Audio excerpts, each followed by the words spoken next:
Hello everyone, this is रक्षा रघुवंशी और इस lecture में हम भारत के लोकपाल और लोकायुक्त के बारे में डिस्कस करेंगे। भारत के लोकपाल कौन है, लोकायुक्त कौन होते हैं, इनके बारे में हम यहाँ पे देखने वाले हैं। क्या ये संविधान में स्टार्टिंग से था या बाद में इसको ऐड किया गया? तो चलिए स्टार्ट करते हैं लोकपाल के बारे में। सबसे पहले तो हम आपको ये बता दें कि लोकपाल और लोकायुक्त अधिनियम आया था 2013 में। ठीक है, लोकपाल और लोकायुक्त अधिनियम कब आया था? 2013 में, जिसने केंद्र के लिए लोकपाल और राज्यों के लिए लोकायुक्त संस्था की व्यवस्था की थी। ठीक है, केंद्र में लोकपाल होंगे और राज्य में लोकायुक्त होंगे। ठीक है, अब ये जो संस्थाएं हैं वो एक कोई भी संवैधानिक दर्जा नहीं मिला है उनको, वो क्या है? वैधानिक निकाय है। ठीक है, ये काम क्या करते हैं, काम क्या होता है इनका?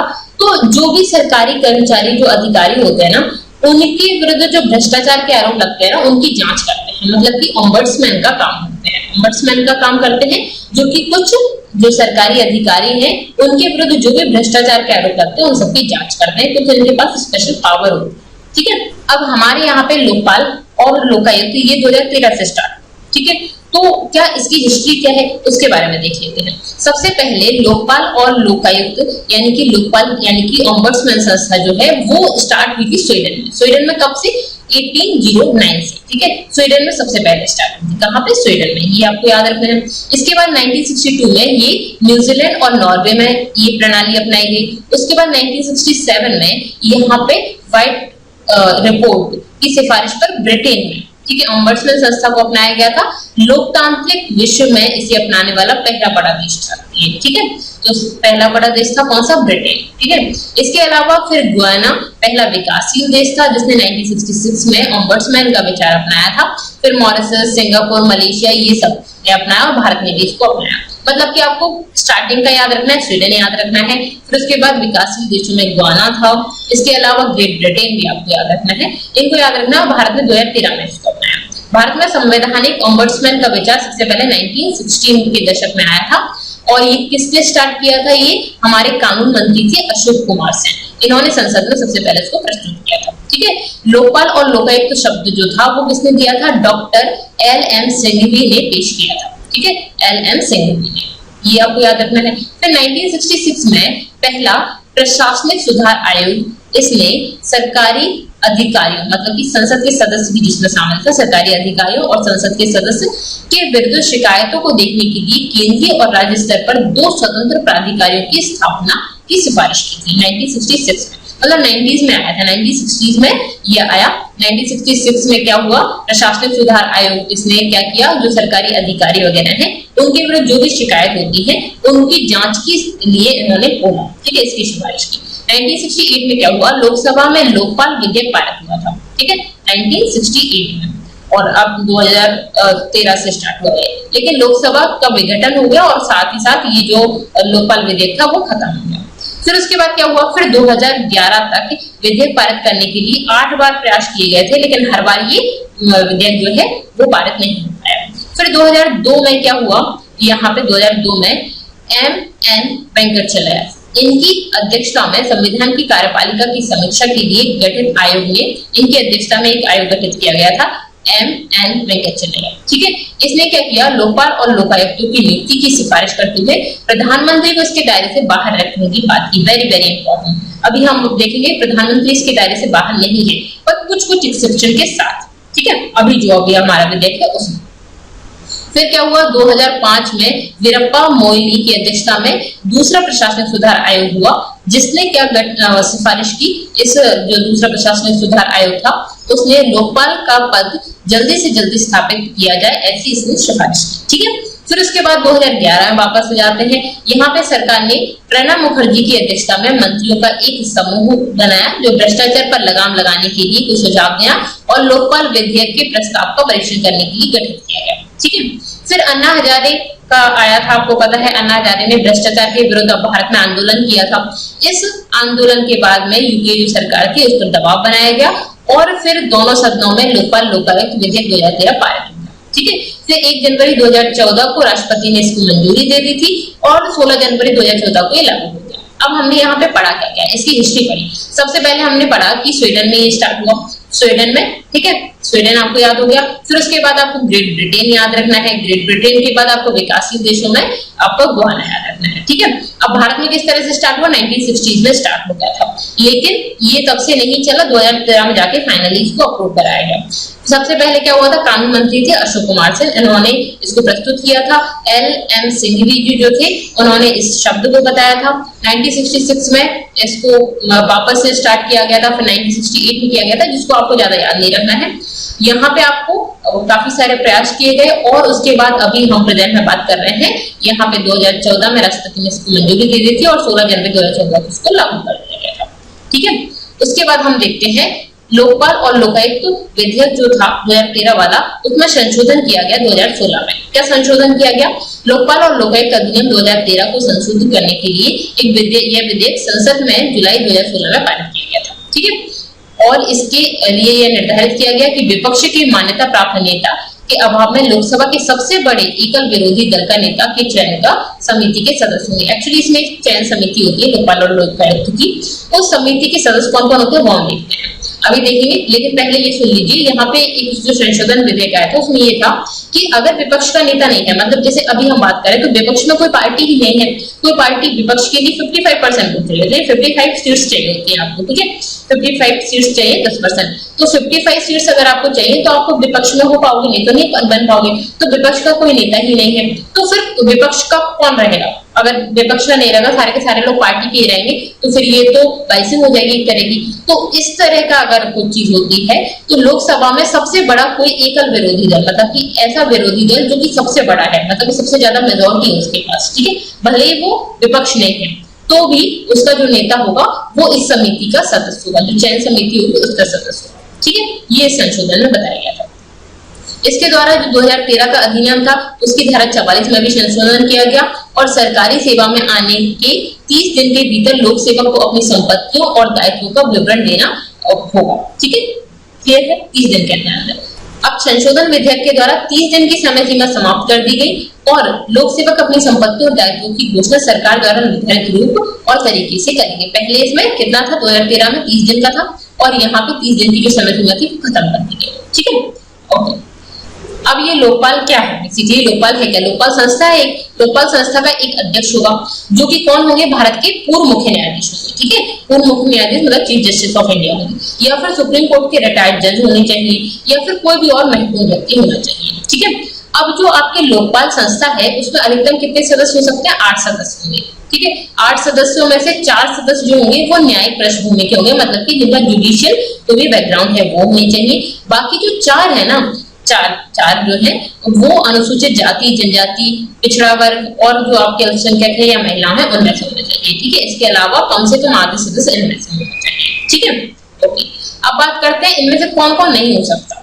ठीक है, कौन कौन नहीं हो सकता, यहाँ पे आपने बात की कि ये तो जुडिशियल बैकग्राउंड के होंगे और ये आपके इनमें से होंगे। अब इनमें से भी हम किस किस को रिस्ट्रिक्ट कर रहे हैं, तो हम रिस्ट्रिक्ट कर रहे हैं संसद का कोई भी सदस्य इसमें पार्ट नहीं लेगा, किसी राज्य और केंद्र शासित प्रदेश की विधानसभा का कोई भी सदस्य होगा वो इसमें पार्ट नहीं लेगा, मतलब कि हमारे नेता जो है जो संसद के सदस्य हैं और जो राज्यों के और केंद्र शासित प्रदेश की विधानसभा के सदस्य हैं वो इसमें नहीं होंगे। ठीक है, ऐसा व्यक्ति जो भ्रष्टाचार का दोषी पाया गया है वो इसमें नहीं होगा। ऐसा कोई भी व्यक्ति जिसकी उम्र अध्यक्ष और सदस्य के पद ग्रहण करने तक 45 साल ना हुई हो, मतलब कि 45 जो एज है वो मिनिमम है। ठीक है, ओके। उसके बाद पंचायत या निगम जो है, नगर निगम, उनका सदस्य हो वो नहीं ले सकता इसमें पार्ट। इसके अलावा राज्य और केंद्र सरकार की नौकरी से बर्खास्त किया गया कोई भी व्यक्ति हो, मतलब कि जिसको केंद्र और राज्य की जॉब से निकाला गया हो वो इसमें नहीं हो सकता। तो संसद का सदस्य नहीं हो सकता, राज्य और केंद्र शासित प्रदेश की विधानसभा का सदस्य नहीं हो सकता, भ्रष्टाचार का दोषी नहीं हो सकता, 45 से मिनिमम एज वाला नहीं हो सकता। ठीक है, मतलब मिनिमम एज 45 है, उससे कम एज वाला नहीं हो सकता, पंचायत या नगर निगम का सदस्य नहीं हो सकता, और कोई भी ऐसा व्यक्ति जिनको इन जॉब से हटाया गया हो, केंद्र और राज्य लेवल पे जो जॉब में हटाया गया हो वो नहीं हो सकता। ठीक है, इसके अलावा इसकी जो चयन समिति है वो होगी। अब ये तो आपने लोकपाल संस्था देखी जिसमें 8 लोग होंगे और 8 लोग में से कौन कौन से क्या होंगे वो आपने देख लिया। इनको चयन कौन करेगा, इनको चुनने का काम भी कुछ लोग करेंगे, वो एक समिति होगी, उस समिति के अध्यक्ष होंगे हमारे प्राइम मिनिस्टर। ठीक है, अध्यक्ष कौन होंगे, प्राइम मिनिस्टर होंगे।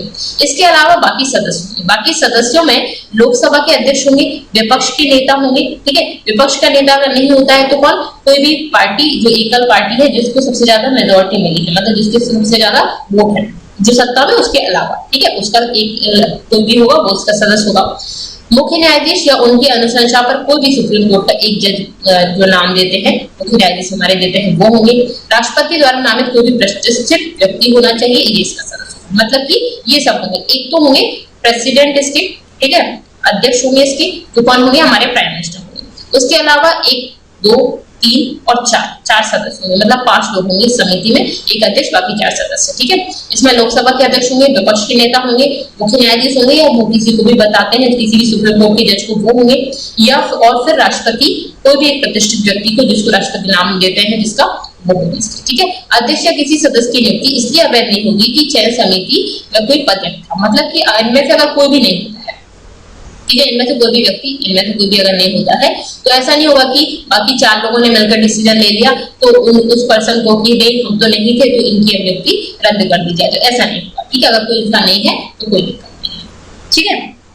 उसके बाद पद मुक्ति के बाद अब इनको, इनकी चयन की इनकी मिनिमम आपने देख लिया क्या क्वालिफिकेशन है और कौन कौन पर्सन हो सकता है, ठीक है। अच्छा, मिनिमम क्वालिफिकेशन कैसे पता चला, भाई जज है तो जज की क्वालिफिकेशन आपको पता ही है, ठीक है, तो ये होंगे। इसके बाद हम बात करते हैं कि जब ये अपनी इससे इनके पद से इनको हटा दिया जाता है उसके बाद क्या होगा। लोकपाल कार्यालय में नियुक्ति खत्म होने के बाद अध्यक्ष और सदस्यों पर कुछ काम करने के लिए प्रतिबंध लगाए जाते हैं, ठीक है। ये प्रतिबंध क्या होते हैं, अध्यक्ष और सदस्य की नियुक्ति वापस से नहीं हो सकती, पहला तो, ठीक है। इसके अलावा कोई भी कूटनीतिक जिम्मेदारी नहीं दी जा सकती उनको, केंद्र शासित प्रदेश के प्रशासक के रूप में उनको नियुक्त नहीं किया जा सकता। इसके अलावा ऐसी कोई भी जिम्मेदारी या नियुक्ति नहीं मिल सकती जिसके लिए राष्ट्रपति ने हस्ताक्षर या मुहर लगाई हो, उसका वारंट जारी करना पड़े। मतलब कि क्या है कि इनको फिर से उस पद पे नहीं रखा जा सकता, उनको कोई भी कूटनीतिक जिम्मेदारी नहीं मिल सकती, केंद्र शासित प्रदेश के प्रशासक नहीं हो सकते हैं, ठीक है, ओके। इसके बाद पद छोड़ने के 5 साल के बाद तक राष्ट्रपति, उपराष्ट्रपति, संसद के कोई भी सदस्य, मतलब संसद के किसी भी सदन के सदस्य विधानसभा या नगर निगम या पंचायत का चुनाव नहीं लड़ सकते, ठीक है। जैसे ये अपना पद छोड़ते हैं उसके बाद 5 साल तक ये नहीं कर सकते, ठीक है, उसके बाद कर सकते हैं, क्लियर है। ये इन पे रिस्ट्रिक्शंस है पद मुक्ति के बाद। उसके बाद हम बात करते हैं इन्वेस्टिगेशन ब्रांच, जांच शाखा क्या होती है। अगर कोई जांच कमेटी मौजूद नहीं है, मतलब इनके काम क्या है बेसिकली, देखिए अगर कोई भी जांच कमेटी मौजूद नहीं है तो भ्रष्टाचार के आरोपी सरकारी कर्मचारी के खिलाफ शुरुआती जांच के लिए लोकपाल एक जांच शाखा का गठन करता है जिसका नेतृत्व एक निदेशक करेगा। मतलब कि बेसिकली जो लोकपाल संस्था है तो वो एक जांच शाखा का गठन करेगी, अगर कोई जांच शाखा है नहीं, कोई कमेटी नहीं है, ठीक है। लोकपाल द्वारा गठित ऐसी जांच शाखा के लिए केंद्र सरकार अपने मंत्रालय, विभाग से उतने अधिकारी और कर्मचारी उपलब्ध कराएंगे जितने की प्रारंभिक जांच के लिए लोकपाल को जरूरत है। मतलब कि लोकपाल जितने लोगों की डिमांड करेंगे उतने लोग ये सरकार को प्रोवाइड कराएंगे, ठीक है। ये जांच शाखा होती है। इसके बाद अभियोजन शाखा, ये क्या होती है, देखिए सरकारी कर्मचारी पर लोकपाल की शिकायत की पैरवी के लिए लोकपाल एक अभियोजन शाखा का गठन करेगा, ठीक है। किसी भी सरकारी कर्मचारी जिस पर कोई भ्रष्टाचार का आरोप है, ठीक है, उस कर्मचारी पर लोकपाल की शिकायत की पैरवी करने के लिए लोकपाल क्या करेगा, एक अभियोजन शाखा का गठन करेगा जिसका नेतृत्व एक निदेशक उसका नेतृत्व करेगा, ठीक है। लोकपाल द्वारा गठित ऐसी अभियोजन शाखा के लिए केंद्र सरकार अपने मंत्रालय, विभाग और इन सबसे उतने कर्मचारी इसको देंगे जितने की जरूरत है। मतलब कि इनकी पैरवी करने के लिए लोकपाल को अगर किसी अभियोजन शाखा का मतलब इनकी पैरवी करने के लिए एक ब्रांच की जरूरत है तो वो ब्रांच को प्रोवाइड कराएंगे, ठीक है, ओके। उसके बाद हम बात करते हैं इनका अधिकार क्षेत्र कहां तक है। तो लोकसभा द्वारा 27 दिसंबर 2011 को पारित विधेयक के अनुसार लोकपाल के क्षेत्राधिकार में प्रधानमंत्री आते हैं, मंत्री आते हैं, संसद के सदस्य आते हैं, केंद्र सरकार के समूह अधिकारी, मतलब कि यहाँ पे कौन कौन आ गए, आपके प्रधानमंत्री आ गए, मंत्री आ गए, सारे मंत्री आ गए, प्रधानमंत्री आ गए, संसद के सदस्य आ गए, ठीक है, अधिकारी आ गए केंद्र सरकार के अंतर्गत। ये सारे के सारे अधिकारी जो है वो लोकपाल के क्षेत्राधिकार में आते हैं। लोकायुक्त के क्षेत्राधिकार में राज्यों का हो जाएगा, सेम इसी तरह से राज्यों का हो जाएगा लोकायुक्त का, ठीक है, लोकपाल का केंद्र का होगा। अब यहाँ पे प्रधानमंत्री आते हैं लेकिन कुछ रिस्ट्रिक्शंस भी है प्रधानमंत्री से रिलेटेड। लेकिन अगर आपसे पूछे कि प्रधानमंत्री लोकपाल के क्षेत्राधिकार में आते हैं तो बिल्कुल आते हैं, इनकी भी जांच कर सकते हैं, इनके ऊपर भ्रष्टाचार का आरोप है तो लोकपाल प्राइमरी जो जांच है वो कर सकते हैं, ठीक है। अब उसके बाद लोकपाल के अधिकार क्या है, तलाशी कर सकते हैं, जब्त कर सकते हैं, जब्तीकरण का अधिकार होता है, तलाशी ले सकते हैं, कुछ चीज मिली तो उसको जब्त किया जा सकता है। कुछ मामलों में लोकपाल के पास दीवानी अदालत का भी अधिकार होता है। लोकपाल के पास केंद्र और राज्य सरकार के अधिकारियों की सेवा का इस्तेमाल करने का अधिकार है, मतलब कि इनकी वो सेवाएं मिलती हैं जो केंद्र सरकार और राज्य सरकार के अधिकारियों को मिलती हैं। ठीक है, संपत्ति को अस्थायी तौर पर ये अटैच करने का अधिकार होता है, मतलब कि अस्थायी तौर पर किसी की भी संपत्ति, मतलब इनको भ्रष्टाचार का मिला तो ये इन्होंने चेक कराया तो उसमें कुछ ऐसी प्रॉपर्टी मिली है, ठीक है, तो उसको वो अस्थायी तौर पर रख सकते हैं, ठीक है, नत्थी कर सकते हैं, अटैच कर सकते हैं, ठीक है। उसके बाद नत्थी की गई संपत्ति की पुष्टि करने का अधिकार भी इनको होता है, मतलब कि बेसिकली क्या है कि भ्रष्टाचार के लिए अगर किसी को देख रहे हैं, किसी ने करप्शन किया है तो उसको चेकिंग कर रहे हैं, तो चेकिंग करने पर ये थोड़े से इनके पास पावर होती है, उनकी तलाशी ले सकते हैं, ठीक है, दीवानी अदालत का भी अधिकार होता है, वेरी वेरी इंपॉर्टेंट, ठीक है, ये सब, और इनको जो सुविधाएं मिलती है वो केंद्र और राज्य सरकार के अधिकारियों के द्वारा, ठीक है। इसके बाद विशेष परिस्थितियों में भ्रष्ट तरीके से कमाई गई जो संपत्ति है, आय है, जो प्राप्ति है, उनको जब्त कर सकते हैं। तो ये ऑब्वियसली करप्शन देखना है तो इस तरह के अधिकार इनके पास होंगे। भ्रष्टाचार के आरोप वाले सरकारी कर्मचारी को ट्रांसफर कर सकते हैं, निलंबन कर सकते हैं, इसकी सिफारिश करने का अधिकार होता है, ठीक है। इसके बाद शुरुआती जांच के दौरान उपलब्ध रिकॉर्ड को नष्ट करने से बचाने के लिए निर्देश का अधिकार होता है, मतलब बेसिकली जो जांच की गई है उसमें जो रिकॉर्ड मिले हैं उसको खत्म न किया जाए, उसको बचाने का के लिए निर्देश दे सकते हैं, ठीक है। अपना प्रतिनिधि नियुक्त करने का इनको अधिकार होता है। तो ये सारे इनके अधिकार हैं। इसके अलावा केंद्र सरकार के जो भ्रष्टाचार के मामले हैं उनकी सुनवाई के लिए उतनी विशेष अदालतों का गठन करना होगा जितनी लोकपाल बताए। अब देखिए ये क्या है, देखिए जो कर्मचारी हैं या अधिकारी हैं केंद्र सरकार के, उनके मामलों में सुनवाई होनी है। हमारे यहाँ पे ऑलरेडी जो अदालतें हैं वो काफी ज्यादा भरी हुई होती है, उनमें इतना ज्यादा लोग मतलब इतने ज्यादा केसेस चलते रहते हैं कि उनके पास टाइम होता है, तो अलग से अदालतों का गठन करने का भी अधिकार होता है, ठीक है। इसके बाद विशेष अदालतों को मामला दायर करने और जो मामला होता है वो दायर होने की 1 साल के अंदर उसकी सुनवाई पूरी करने, ठीक है, का और उसको सुनिश्चित करना होता है। यहाँ पे मतलब 1 साल के अंदर आपको सुनवाई करनी है, ठीक है। अगर सुनवाई यहाँ पे पूरी नहीं होती है तो विशेष अदालत इसके कारण दर्ज करेगी मतलब कि क्यों इसकी सुनवाई नहीं हुई है पूरी, ठीक है। सुनवाई 3 महीने में हम पूरी करनी होगी और 3 महीने के हिसाब से बढ़ाई जा सकती है। मतलब बेसिकली क्या है कि यहाँ पे विशेष अदालतें का गठन हो जाएगा, वो 1 साल के अंदर सुनवाई को पूरा करना होगा। अगर नहीं कर पाते तो 3 महीने, फिर अगले 3 महीने के अंदर करनी है, फिर भी नहीं कर पा रहे फिर 3 मंथ करके बढ़ाते रहो, ठीक है। तो ये हो गए आपके लोकपाल के काम। सेम इसी तरह से एज इट इज होता है लोकायुक्त, उनको देखते हैं। लोकायुक्त में भी एक अध्यक्ष होगा जो कि राज्य के हाईकोर्ट के मुख्य न्यायाधीश या फिर हाईकोर्ट का कोई रिटायर्ड जज या फिर कोई महत्वपूर्ण व्यक्ति होगा, ठीक है। सेम आपने देखा था वहां पे हाईकोर्ट की जगह सुप्रीम कोर्ट देखा था आपने, ठीक है।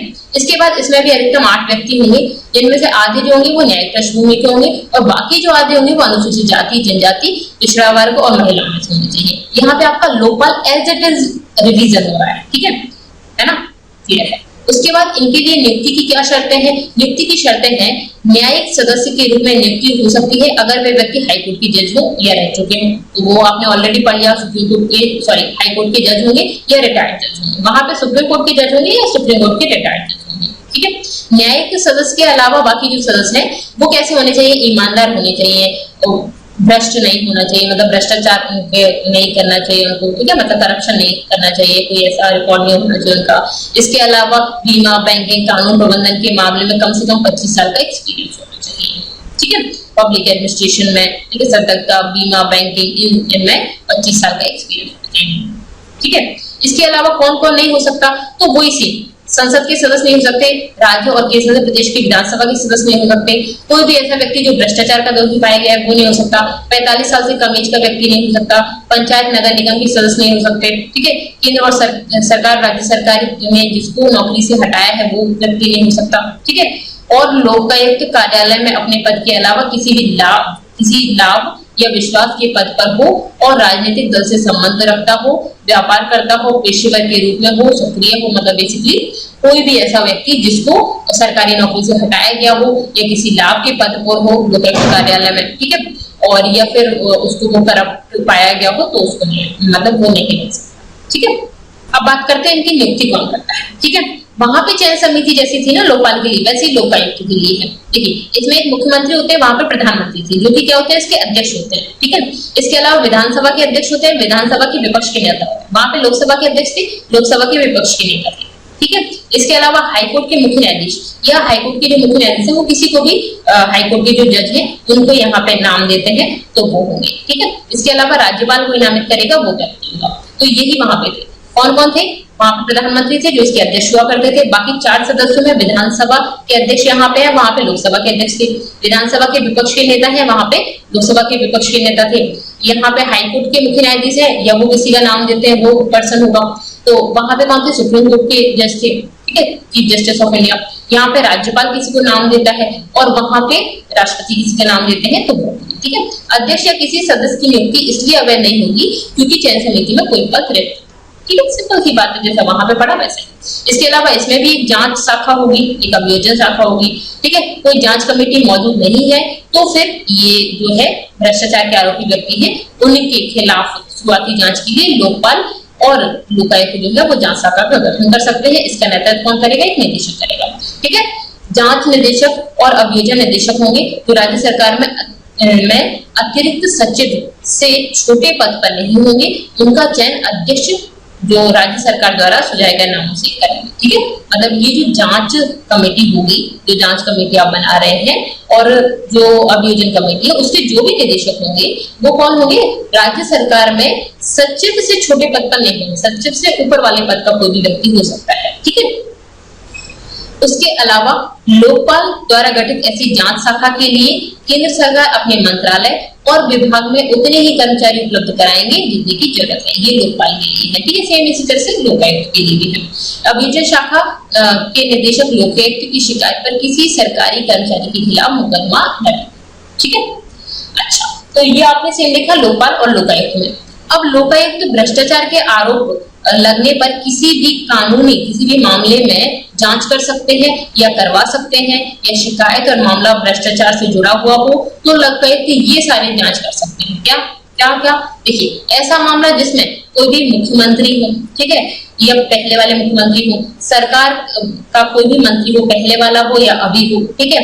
इसके अलावा विधानसभा कोई सदस्य हो, राज्य सरकार का कोई अधिकारी या कर्मचारी, मतलब सिंपल सी बात है, वहां पे मुख्यमंत्री यहाँ पे है, मंत्री है, सब विधानसभा के सदस्य हैं और राज्य सरकार का कोई अधिकारी है। वहां पे क्या था? वहां पे प्रधानमंत्री थे, मंत्री थे, मतलब कि आपके जो लोकसभा के सदस्य थे पूरे के पूरे, ठीक है। इसके अलावा सरकार के जो केंद्रीय मंत्री थे वो, ठीक है। इसके अलावा जो अधिकारी थे केंद्र सरकार, ठीक है। इसमें ये ऐसे सभी कर्मचारी राज्य सरकार के कर्मचारी माने जाएंगे जो ऐसी किसी भी संस्थान या बोर्ड या कॉर्पोरेशन या अथॉरिटी या कंपनी, सोसाइटी या ट्रस्ट या कोई शायद संस्था में काम करते हैं जिसका गठन संसद या राज्य सरकार के कानून द्वारा किया गया हो या राज्य सरकार द्वारा आंशिक और पूर्ण रूप से नियंत्रित हो या वित्त पोषित हो। मतलब क्या है?